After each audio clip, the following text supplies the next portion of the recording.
Oke, Bismillahirrahmanirrahim. Assalamualaikum warahmatullahi wabarakatuh. Saya akan coba memberikan kesimpulan tentang pembelajaran hari ini. Oke, itu sudah bagus kelompok dari yang ketiga. Nah, jadi seperti ini. Pembelajaran nanti kompetensi atau sasaran yang menjadi tujuan dalam kurikulum 2013 K13 itu terbagi kepada 4. 1. Spiritual, 2. Sosial, 3. Pengetahuan, dan 4. Keterampilan. Nah, kenapa kurikulum 2013 ini dianggap lebih baik dari yang sebelumnya, KTSP, dan bahkan lebih baik dari yang sebelumnya itu KBK? Oke, akan saya coba urutkan. Jadi, kurikulum pertama itu adalah KBK. KBK ini adalah kurikulum berbasis kompetensi. Nah, kurikulum berbasis kompetensi ini sudah mengarahkan kepada bahwasanya setiap siswa yang sekolah itu harus mempunyai kemampuan yang akan dia miliki. Jadi bukan hanya tahu, tapi ada kemampuan lain, kemampuan untuk bertahan hidup bahasanya. Jadi kalau hidup di kampung bisa apa inya? Oke, kalau kita bayangkan sendiri seperti ini, seorang anak tuh kada sekolah, kada bisa membaca, kada bisa berhitung, tapi inya bisa bertanam benih, bertanam bumbili, dan sebagainya. Kira-kira tetap hidup nggak di kampung? Tetap hidup. Artinya apa? Sekolah juga harus menanamkan hal seperti itu. Yang kemudian sebenarnya kurikulum berbasis kompetensi itu sebenarnya KBK. Jadi ada yang ditentukan bukan hanya nanti pengetahuan tapi juga keterampilan. Nah, kemudian berikutnya berubah menjadi KTSP. KTSP ini ialah kurikulum. Jadi kan pada zaman dahulu kurikulum itu diatur oleh pusat. Jadi semuanya dari pihak pemerintah yang ada di Jakarta itu buku-buku ini disamaratakan semuanya. Jadi kalau misalnya dalam pembelajaran bahasa Arab itu semuanya misalnya berisi tentang kayak apa di Jawa, kayak apa di Jakarta. Nah, akhirnya apa? Ada masukan dari beberapa guru yang ada di Indonesia bahwasanya materi yang disampaikan, tema yang disampaikan itu tidak sesuai dengan apa yang kami alami di daerah. Misal, nih, daerah mereka di Jakarta misalnya bercerita tentang kereta api. Di tempat kami tidak terlalu ada kereta api.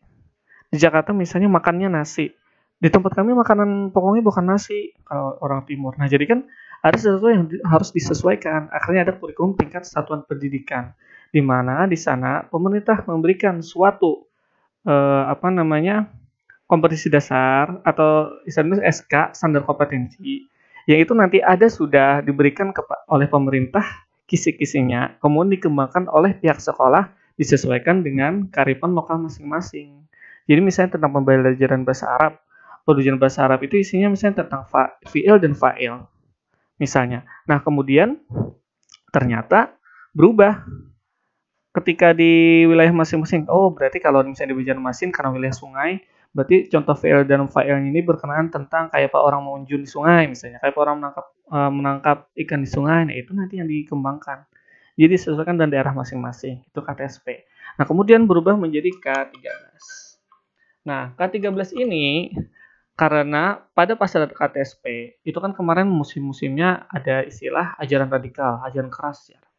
Jadi kemudian ada pemerintah mengatakan deradikalisasi atau untuk tidak lagi ada hal-hal yang radikal dalam pembelajaran. Akhirnya apa? Kompetensi itu dibagi kepada 4. Nah, di sini kenapa? 1. Spiritual. Jadi pemerintah itu kemarin mereka merasa kebobolan. Kenapa? Akhirnya karena spiritual saja yang dikedepankan. Akhirnya ada orang yang sosialnya tidak bagus. Mungkin kita ketahui misalnya, ya saat-saat ini kan sudah ketahuan nih misalnya tentang COVID ini. Aku insya Allah takut tenan Allah aja kada paparan COVID ini. Nah, dia tidak ingat bahwasanya kalau dia terjangkit, dampak sosialnya adalah itu akan menulari keluarganya. Juga akan berakibat pada mengalihi dokter atau perawat yang ada di rumah sakit. Itu dia tidak mempertimbangkan sosial, tahunya spiritual aja. Nah, ini yang pemerintah ingin coba perbaiki. Jadi supaya ada spiritualnya bagus, sosialnya juga bagus. Kayak orang berkendaraan, kada behelm. Misalnya, aku kada apa-apa juga kada bihileman aku takutan Allah misalnya.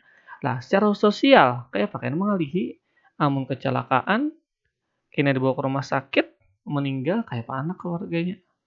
Kan itu makanya kan harus ada seimbang. Makanya akhirnya kompetensi inti dibagi kepada 3. KI 1 berisi tentang spiritual, KI 2 berisi tentang sosial, KI 3 berisi pengetahuan, dan KI 4 berisi tentang keterampilan.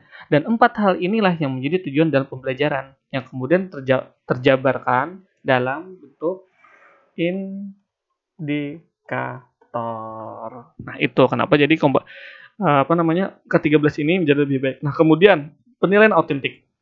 Kenapa K13 ini lebih dikedepankan untuk menggunakan saintifik supaya aktifnya siswa? Karena seperti ini. Karena penilaian autentik itu kan sedikit rumit. Akhirnya apa? Pemerintah ingin menyarankan guru agar supaya mengarahkan, memberikan media pembelajaran, memberikan sumber pembelajaran yang itu nanti siswa aja lagi yang sambil belajar, guru mengarahkan.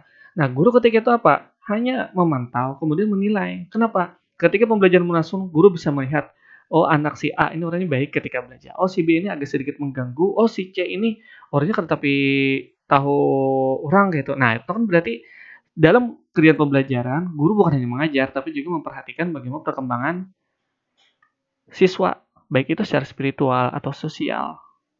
Nah itu. Nah pada kita KBK dan KTSP, rata-rata kan pasti tujuan pembelajarannya pada pengetahuan aja. Datang masuk guru, catat. Misalnya air, misalnya sifat-sifat air. Air mengalir dari tempat yang tinggi menuju tempat yang rendah. Titik. Nah, seperti itu biasanya kan diajarkan pada pembelajaran. Tapi ini bukan.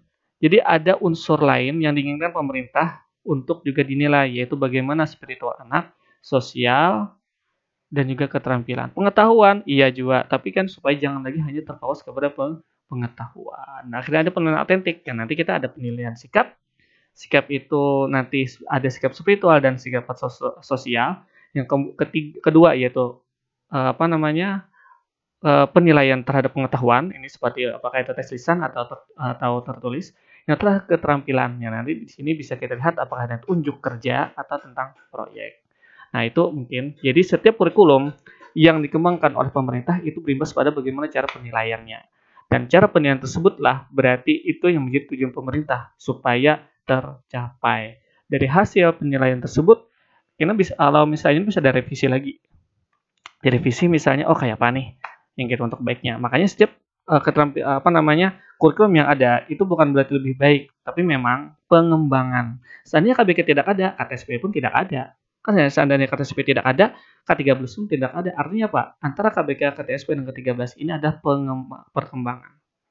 Jadi saling menyempurnakan. Ini evaluasi dari KBK dan K13 adalah evaluasi dari KTSP. Mungkin bisa saya sampaikan, mudah-mudahan bermanfaat. Wassalamualaikum warahmatullahi wabarakatuh.